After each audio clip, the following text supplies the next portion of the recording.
Hello everyone, आप सभी का स्वागत है मेरे YouTube channel the eco man पे। और आज हम डिस्कस करेंगे इको विंडोज़ कैसे व्यूज़ बनते हैं, किस तरीके से प्रोब की पोजीशन रखनी होती है, कौन सी पोजीशन, किस तरीके से हम विंडो क्लियर कर सकते हैं, कौन कौन से इको के व्यूज़ होते हैं, किस व्यू में हम क्या देखते हैं and all of this things. So first of all आप देख रहे हैं जिस तरीके से विंडो सामने आ ही रही है आपके स्क्रीन पर कि कौन कौन से व्यूज़ होते हैं। इसमें जैसे दिया हुआ है पैरास्टर्नल, एपाइकल, सब कोस्टल एंड एक और होता है सुप्रास्टर्नल। तो उनके आगे पार्ट होते हैं जैसे parasternal long axis view, parasternal short axis view and apical 4 chamber, 3 chamber, 2 chamber and 5 chamber. और सब कोस्टल के भी ऐसे ही सेम व्यूज़ होते हैं। तो सबसे पहले आपको पता होना चाहिए कि जो हमारा प्रोब है, ट्रांसड्यूसर है, उसको किस पोजीशन में रखना है, वो होता कैसा है, उस पे जो उसका पॉइंटर होता है, उसमें एक साइड पॉइंटर होता है, जैसे जो कि आप स्क्रीन में देख भी पा रहे हैं। इस पॉइंटर को किस डायरेक्शन में रखना है, सारा गेम इसी चीज़ का है कि आपको पॉइंटर किस डायरेक्शन में रखना है, किस डायरेक्शन में रोटेट करना है, एंटी क्लॉकवाइज रोटेट करना है, क्लॉकवाइज रोटेट करना है। ऐसे ही किसी में पॉइंटर होगा, किसी में ऐसे लाइट होगी। वो चीज़ आपको नोटिस करके रखना है कि पॉइंटर किस टाइप का है। अलग अलग प्रोब में अलग अलग तरीके से होता है, इस चीज़ का स्पेशली ध्यान रखें क्योंकि सारा गेम इसी चीज़ का है कि इसको कहाँ पे किस डायरेक्शन में रखना है। वो सब मैं आपको बताऊंगा आगे। अब आगे हम बात करते हैं इको व्यूज़ की, कि इको में बेसिकली पहले तो आपको ये पता होना चाहिए व्यूज़ कौन कौन से होते हैं, उनको बनाना किस तरीके से है वो मैं बताऊंगा। जैसे अब आ रहा है इको व्यूज़। पहला हमारे मतलब बेसिकली 4 तरीके के इको व्यूज़ होते हैं। पहला पैरास्टर्नल व्यूज़, इसके आगे पार्ट होते हैं, वो भी मैं आगे बताऊंगा आपको इसी वीडियो में। सेकंड फिर आता है हमारा अपाइकल व्यूज़, इसके भी आगे पार्ट होते हैं, 4 chamber, 3 chamber, 2 chamber and 5 chamber, वो भी हम आगे डिस्कस करेंगे। तो बेसिकली आपको पता होना चाहिए कि व्यू कौन कौन से होते हैं, तो उनको बनाना कैसे हैं वो हम सब आगे डिस्कस करेंगे, बट आपको पता होना चाहिए कि होते कौन कौन से व्यू हैं। अब थर्ड आता है हमारा सब कोस्टल व्यूज़। इसमें भी हमारे आगे पार्ट्स होते हैं सारे, 4 चैम्बर, 5 चैम्बर, आईवीसी हमें जैसे देखनी होती है, बेसिकली हम सब कोस्टल व्यू का ही यूज़ करते हैं उसमें। फिर आता है हमारा फोर्थ सुप्रास्टर्नल व्यू। इसमें हम basically ascending aorta, descending aorta, ये सब देखते हैं। इन सब व्यूज़ के बारे में हम आगे डिस्कस करेंगे। अब सबसे पहले हम उठाएंगे पैरास्टर्नल व्यू। मतलब सबसे हम एक एक करके चलेंगे, पहले एक एक व्यू को देखेंगे होते कैसे हैं, कैसे बनाने हैं वो हम आगे डिस्कस करेंगे। So first is parasternal view. आगे पैरास्टर्नल व्यू के भी हमारे दो पार्ट होते हैं। First is parasternal long axis view, जिसको हम प्लेक्स व्यू भी बोलते हैं। इसमें हम L V, L A, mitral valve, aorta and R V, इन इस चीज़ पे फोकस करते हैं। एंड सेगमेंट्स भी वो आगे डिस्कस करेंगे, सेगमेंट कौन कौन से हम इस पे करते हैं। एंड सेकंड वन इज इसमें होता है पैरास्टर्नल शॉर्ट एक्सिस व्यू, जो कि इसके भी आगे पार्ट होते हैं eight the level of mitral valve, eight the level of papillary muscle level and eight the level of apex. एक इसमें एयोटा भी होता है, एयोटा अगर देखना हो मर्सिडीज बेंज साइन, वो सब हम आगे डिस्कस करेंगे। अब देखते हैं ये कैसा होता है पैरास्टर्नल व्यू, होता कैसा है। पहले हम उठाएंगे parasternal long axis view, plax view. इसमें क्या होता है, हम L A, L V, aorta and R V, basically इन चार चीज़ों पे हमारा मेन फोकस होता है। ऑल्सो इसमें हमें पोस्टीरियर वॉल और इंटर वेंट्रिकुलर सेप्टम भी देखने को मिलती है।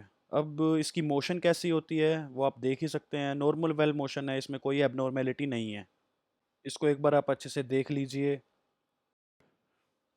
फिर हम डिस्कस करते हैं पैरास्टर्नल शॉर्ट एक्सिस व्यू। इसके भी अलग अलग टाइप होते हैं, जैसे eight the level of mitral valve, eight the level of papillary muscles and eight the level of apex.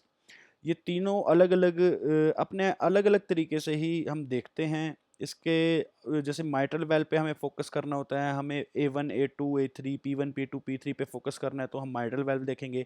Ejection fraction देखना है तो बेसिकली हम पेपिलरी मसल लेवल पे देखते हैं। और अपेक्स कोई एन्यूरिज्मल चेंजेस वो सब हम अपेक्स पे देखते हैं।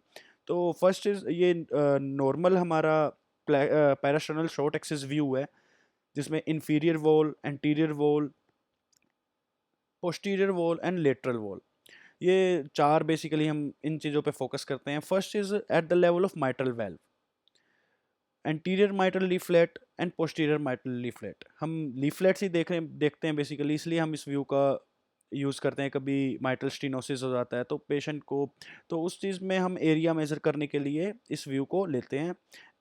इसकी नॉर्मल वॉल मोशन इसकी इस तरीके से आप देख ही सकते हैं विंडो पे।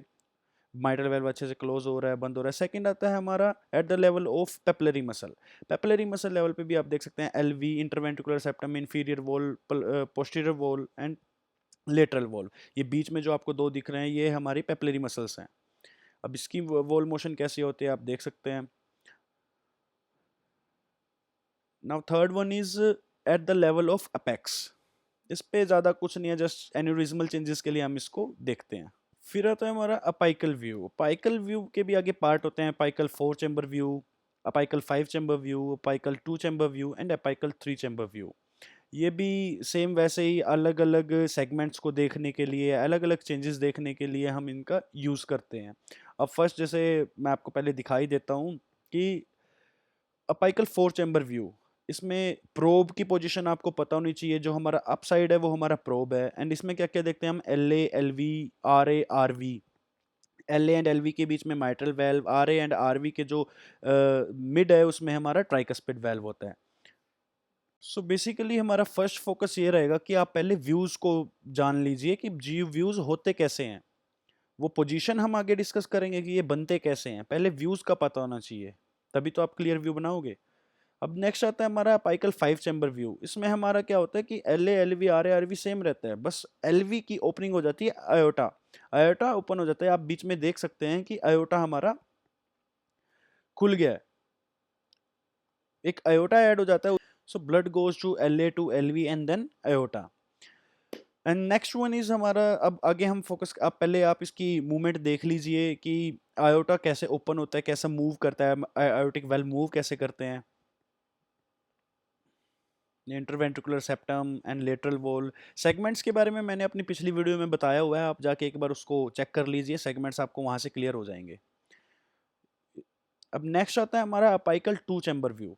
इसमें हमें L A and L we, हमारा जो मेन चैम्बर होता है एल वी, जिसको पूरी बॉडी को ब्लड सप्लाई करना होता है, इसलिए हम मेन फोकस एल वी पे रखते हैं। प्लस इसमें हमें inferior wall and anterior wall भी देखने को मिलती है। अब इसकी मूवमेंट कैसे होती है वो चीज, वो हम नेक्स्ट वीडियो में भी इसमें आप देख सकते हैं किस तरीके से ये नॉर्मल मोशन है, कोई इसमें एबनॉर्मेलिटी नहीं है। एबनॉर्मेलिटी की भी मैंने वीडियो डाली हुई है, आप चेक कर सकते हैं उसको, आपको क्लियर होएगा। अब नेक्स्ट आता है हमारा अपाइकल 3 चैम्बर व्यू। बेसिकली हमें एल वी एफ आई निकालने के लिए इसको हम यूज़ कर देते हैं। इसमें L A, L V plus aorta आ जाता है कि L A, blood goes to L V and then aorta. अब इनकी मोशन कैसे होती है वो आप देख सकते हैं कि नॉर्मल वही जैसे नॉर्मल सेगमेंट्स मोशन है, इसमें कोई आर डब्ल्यू एम ए नहीं है। अब हम बात करते हैं कि ये बनते कैसे हैं। Firstly PLAX view, probe position क्या होती है। The parasternal long axis view is obtained by placing the probe next to the sternum on the left part of the chest at second intercostal space, and the pointer should be faced at 10 or 11 o'clock or faced toward the right shoulder of the patient. Means आपको probe की जो आप जैसे आप probe पकड़ते हो तो probe के अराउंड अपने इमेजिनरी माइंड में एक वॉल क्लॉक बना लेना। और अब आपको प्लेक्स व्यू बनाना है, तो प्लेक्स व्यू में बेसिकली आप क्या करोगे, जो पॉइंटर होगा वो 10 और 11 ओ क्लॉक की तरफ होगा। आप इस फोटो में देख ही सकते हैं कि पॉइंटर हमारा 11 ओ क्लॉक और right to the shoulder of the patient की तरफ पॉइंट कर रहा है। इस व्यू में आपको बेसिकली मैं बता चुका हूँ दिखेगा क्या क्या, लेकिन जो पोजीशन राइट पोजीशन होगी वो यही होगी, 10 टू 11 ओ क्लॉक की तरफ हमारा पॉइंटर होगा eight the level of second और थर्ड इंटरकोस्टल स्पेस। इस वीडियो में और इतना ही, बाकी जो रेस्ट हमारे बच गए हैं व्यू वो मैं इसका ही सेकंड पार्ट बना के उसमें डिस्कस कर देता हूँ। आप लिंक चेक कर लीजिए मेरे पेज पे, चैनल पे, आपको सेकंड पार्ट में आगे के जो बचे हुए व्यूज़ हैं वो सब उसमें मिल जाएंगे। बाकी सारी वीडियो देखने के लिए thank you so much. Please like ज़रूर कीजिएगा अगर अच्छा लगा हो, और आपको कोई कुछ और भी अगर सीखना है, कुछ भी आपको डाउट हो तो आप नीचे कमेंट सेक्शन में बता सकते हैं। मैं एक वीडियो स्पेशल उसकी बना के आपको आपके डाउट ज़रूर क्लियर करने की कोशिश करूँगा। Thank you.